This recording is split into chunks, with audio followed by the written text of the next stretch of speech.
Welcome to this new video. I am the PC Collector, and on today's video I am going to bring you one of my machines which has recently entered the retro computer category by its own rights.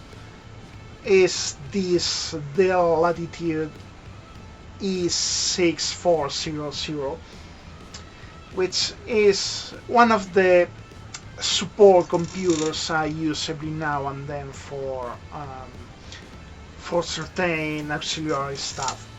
And well, why I'm saying that it is now a retro computer is because, well, it can no longer properly run Windows 10.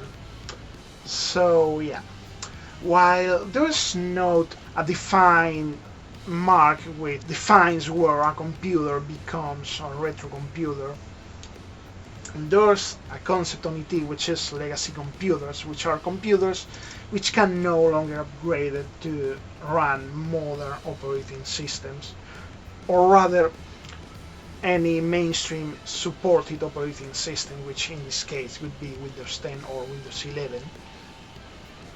And one of the most accepted criteria to consider that a computer is a retro computer are legacy computers which are 10 years old or older, which is the case of this machine, which is from late 2009 or early 2010. It's Core 2 Duo base machine, the last generation of Core 2 laptop CPUs, Wolfdale Core based CPUs, and it has D8700, which was to my knowledge the most powerful laptop CPU based on Core 2, because again, to my knowledge, there wasn't any quad-core based CPU based on Core 2 for laptops. There was some mobile workstation which used desktop versions of those, but I'm speaking about dedicated laptop CPUs.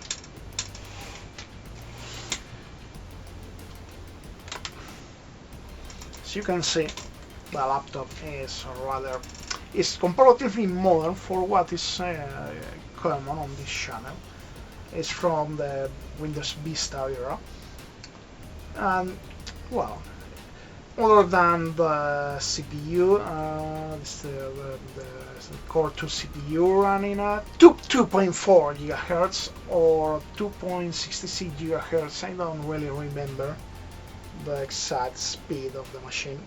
It has 4 GB of RAM, dual channel DDR2 RAM, and much to my disgust, it has now full Intel GPU, which is not very useful, and which is particularly problematic due to driver things.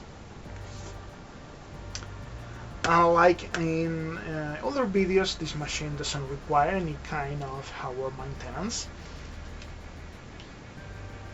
because it works properly. It's a machine that I use regularly, so it has been maintained. Everything works. The DVD works. Pretty much everything works except the real-time clock battery, which this machine has some kind of issue, and the real-time clock battery gets drained in like 3 months or so. I've replaced it like 3 or 4 times in the last year, and in a couple of months it's already expanded, so I'm not replacing it anymore. It's not worth the effort. So I mention this because you'll notice the computer complaining about the real-time clock battery being dead. That's because it's dead, and I don't plan to do anything in that regard. But other than that, the machine works perfectly fine. So my plan with this machine is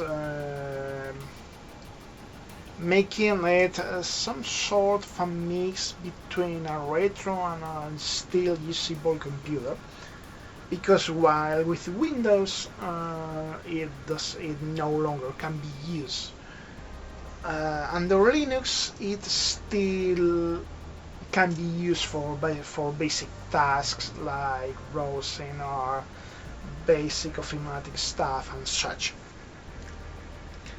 So what I'm going to do is replacing the current dual boot, which has Windows 10 and Manjaro, because I no longer like Manjaro.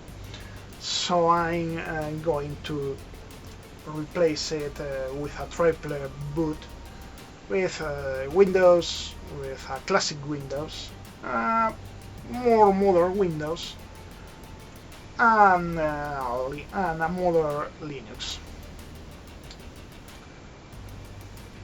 At this point, normal people would likely install Windows XP as the classic Windows, but I'm not a normal person, and I hate Windows XP.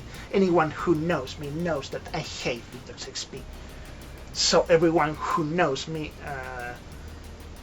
knows that despite the ON drivers being only available for Windows XP, Windows Vista, and Windows 7, anyone who knows me knows that the first thing I'm going to try is to make Windows 2000 run using Windows XP drivers.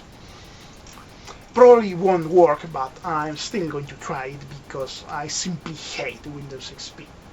Yeah, I'm the rare person who hates Windows XP. Everyone loves Windows XP. Everyone remembers Windows XP as wonderful, as the utopia of the best operating system ever made. But for me, Windows XP was an absolute nightmare. Windows XP for me meant instability, constant blue screens. It was an use experience barely better than Windows Millennium. And back in the day, my day was saved by Windows 2000, which did pretty much everything which Windows XP could do, even running games, despite of what Urban Legend says. Pretty much like 95% of games that can run under Windows XP also can run under Windows 2000, and 9 out of each 10 of the ones which can't run under Windows 2000 is because they are made specifically to be incompatible with Windows 2000. Because, oh surprise, Windows 2000 and Windows XP share like 95% of the code. They use the same kernel and such. They're pretty much the same operating system, except that Windows XP had a wrapper to make all Windows 98's20s to work, which in practice they rarely work. Like 90% of games which don't work on Windows 2000 don't work on Windows XP either, because despite of what Microsoft claimed about that wrapper, it was barely functional. But well, okay, I can accept that. Everyone loves Windows XP, but no, Windows XP is an experience that, for what concerns to me, is where it belongs, and that is lost in past. So yeah, I'd rather not use Windows XP at all if I can help it. So, as I said, the first I'm going to try to do is to run Windows 2000 using Windows XP drivers. I don't count with it to work, but I wouldn't feel good with myself if I didn't try to do that. Okay, so I've plugged in a keyboard and a mouse, so it will be easier for me to manipulate the computer with the camera in the way. It's a good thing that this machine has plenty of USB ports, because that allows me to do that. So let's plug it in. Let's turn it on. So now it is going to, yeah, this is what it's going to complain, because RTC mode fixed. I have never managed to know what that means, because I have checked the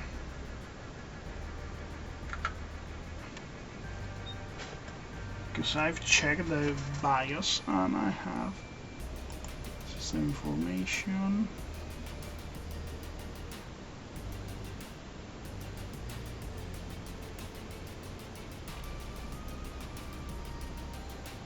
Ah, 2.53 gigahertz, as you can see here.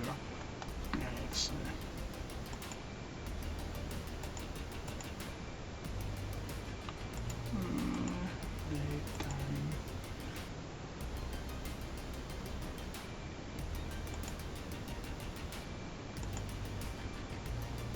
this is what I've always seen, but because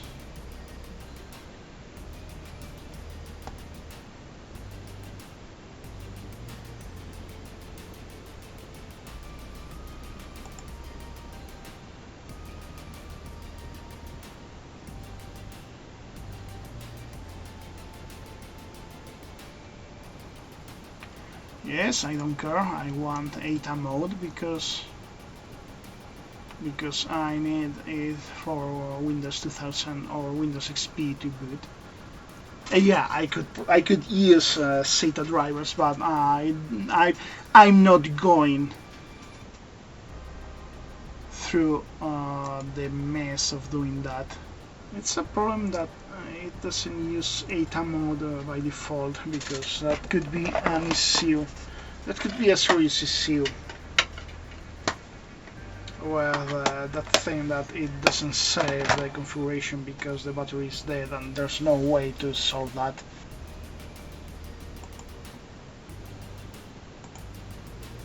Since this is the default option, I'm going to try and see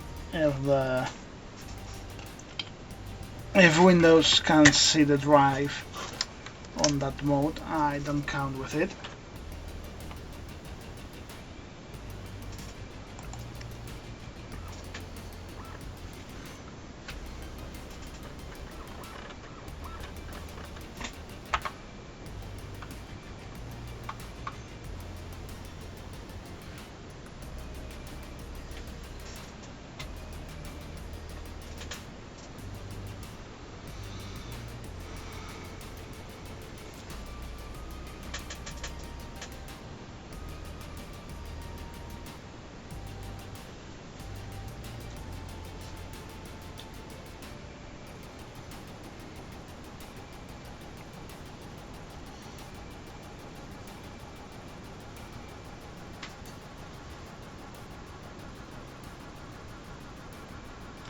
Yeah, sometimes it does this. It takes years to boot. I don't know why it sometimes does this.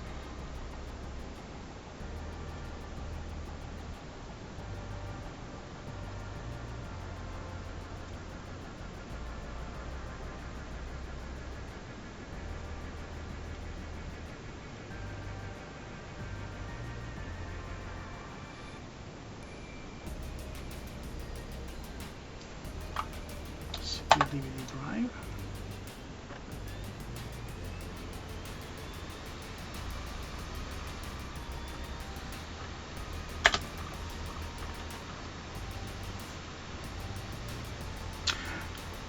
I honestly expect this to give a blue screen of that, because of the way the SATA board is configured. I'm pretty much sure that this requires the ATA or legacy mode. It depends on how it's called on the BIOS. But well, I don't really lose anything for trying.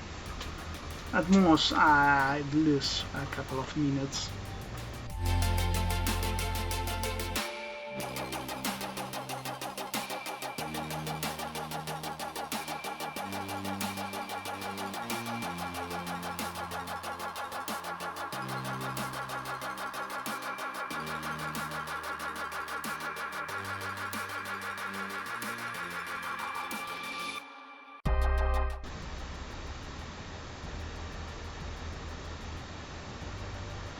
Yes, yes, inaccessible boot device. This is pretty much what I expected to happen.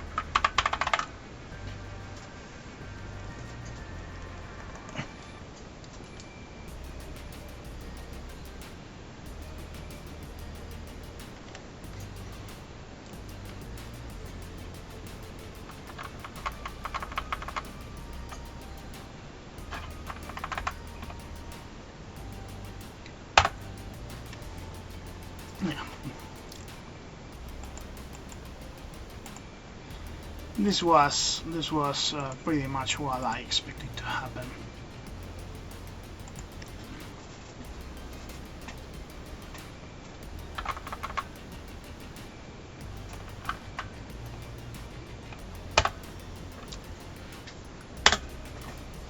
So now that it is configured on legacy mode, it should boot. It should properly boot.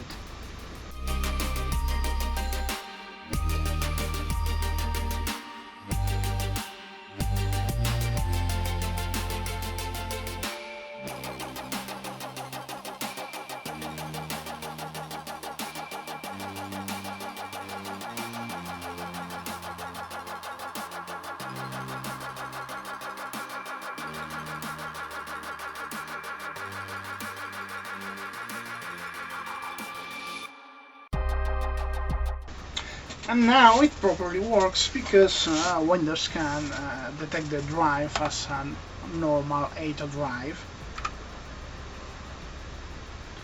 So yeah, I'm going to remove pretty much everything on the drive.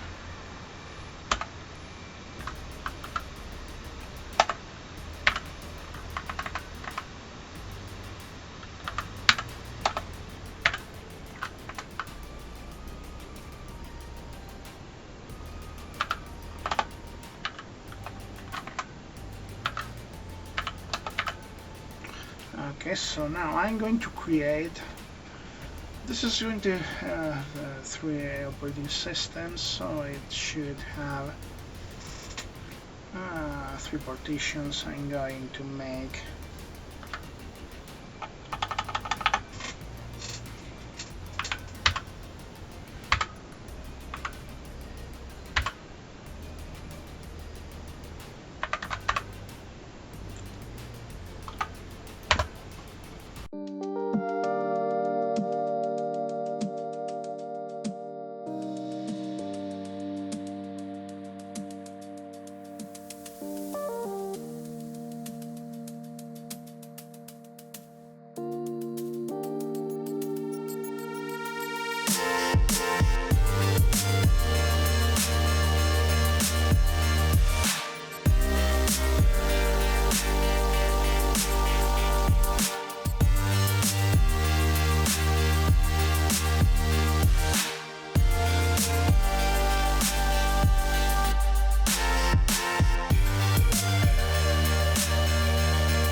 Well, now it's the time to try to get this working with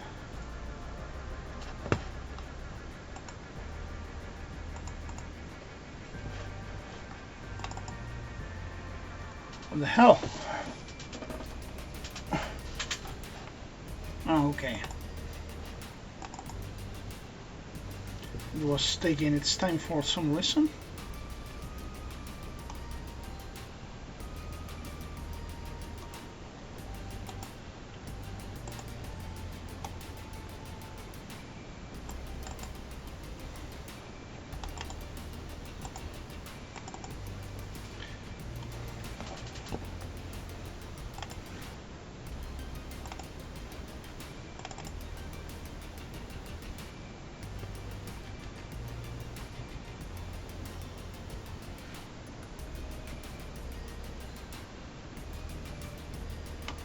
Okay,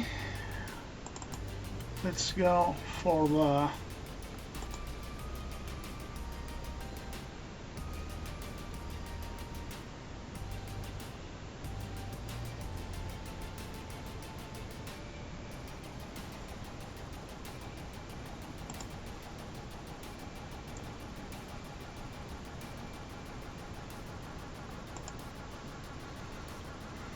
yes.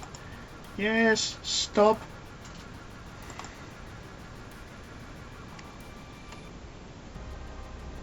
Okay.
Wow, very nice.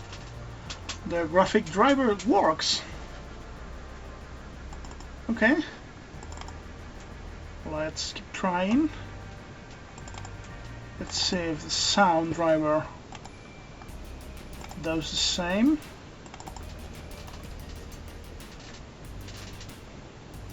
Okay, touchpad works. Track point works.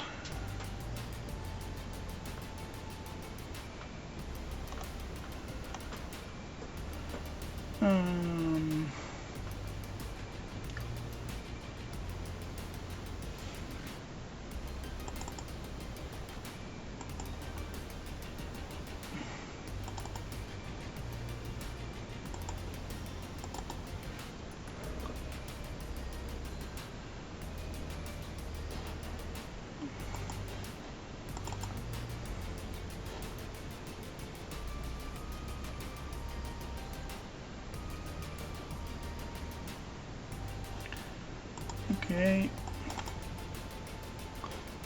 Nearby Ethernet, touchpad, and the Wi-Fi.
Where's the sound?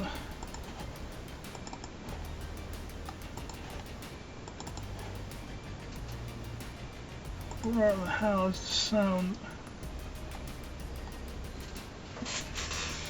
Okay, I'm going to check. Okay.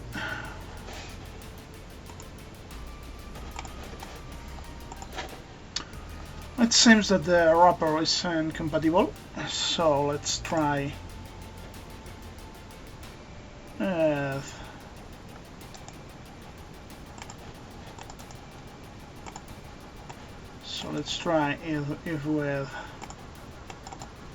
if extracting it beforehand it works properly.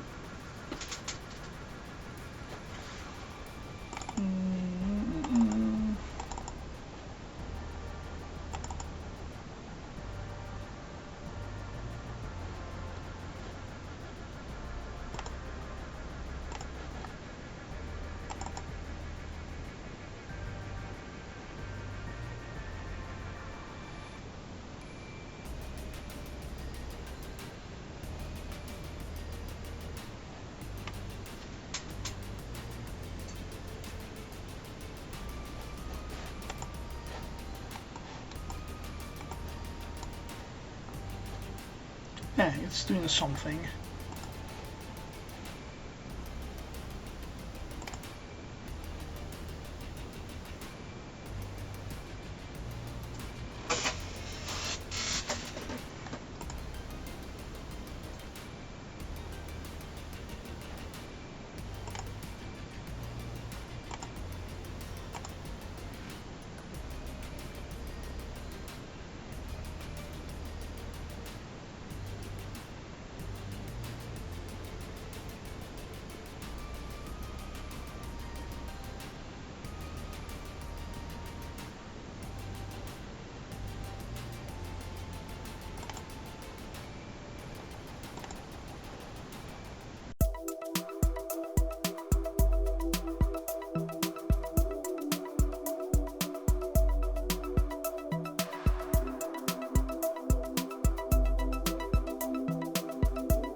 I'm going to try to restart.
Okay, it seems that we might need a third-party driver.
not sure what the problem is. You'd think that the problem is using XP drivers on Windows 2000, but I've seen that this problem also happens on Windows XP and Windows 7, which are officially supported systems. So I'm not sure.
So, I've been doing testing of camera under Windows XP to check that the ECU was the driver, and I managed to find another driver on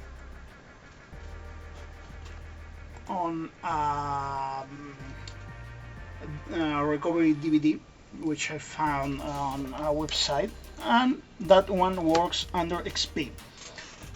So it's time to check if the problem was the driver or the problem was also Windows 2000. It also could be software missing which was on the DVD, so I'm going to make some testing and see what happens.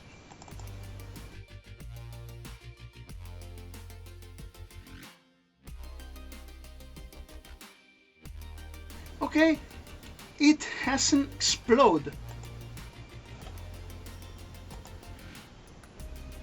It hasn't exploded, which is more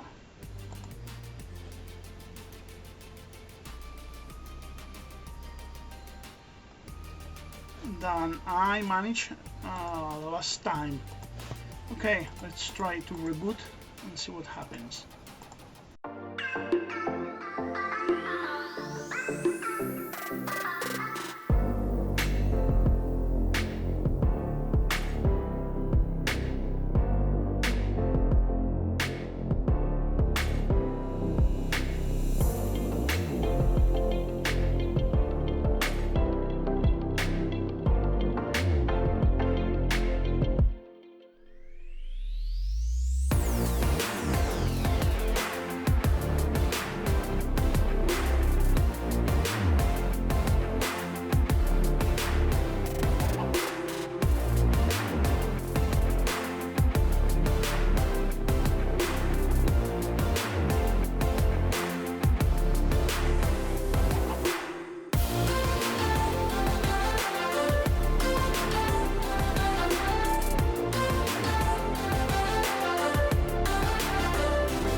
I've been doing some research, and apparently there's no way. There's no way to make that sound card to work under Windows 2000. So yeah, it seems that.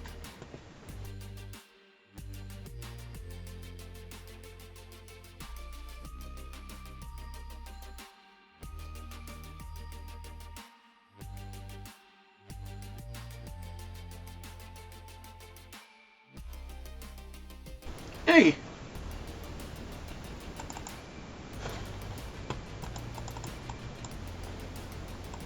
I have a volume control.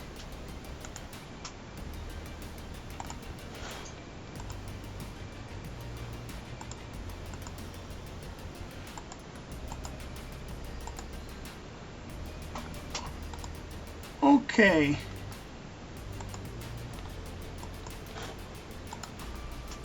This is something.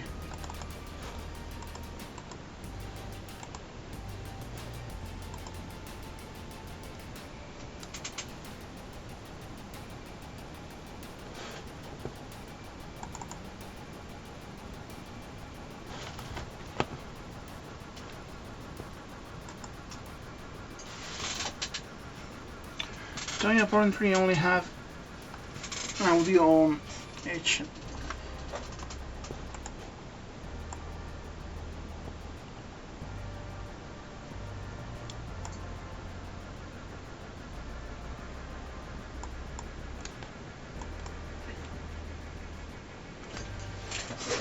Does this machine even have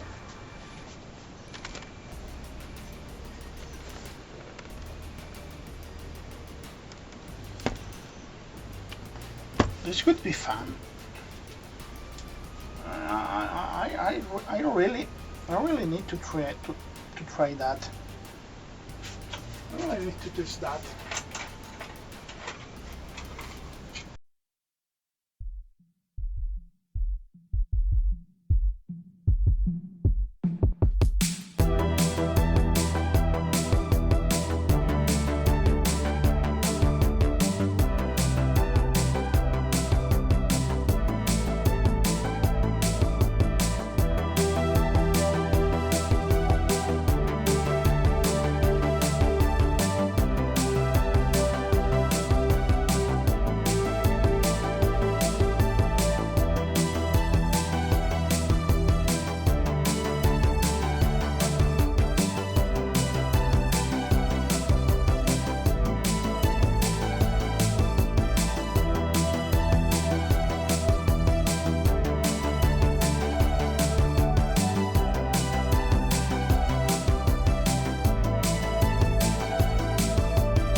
Well, no, there's no way to make this run. It has been a nice try, but well, I'll have to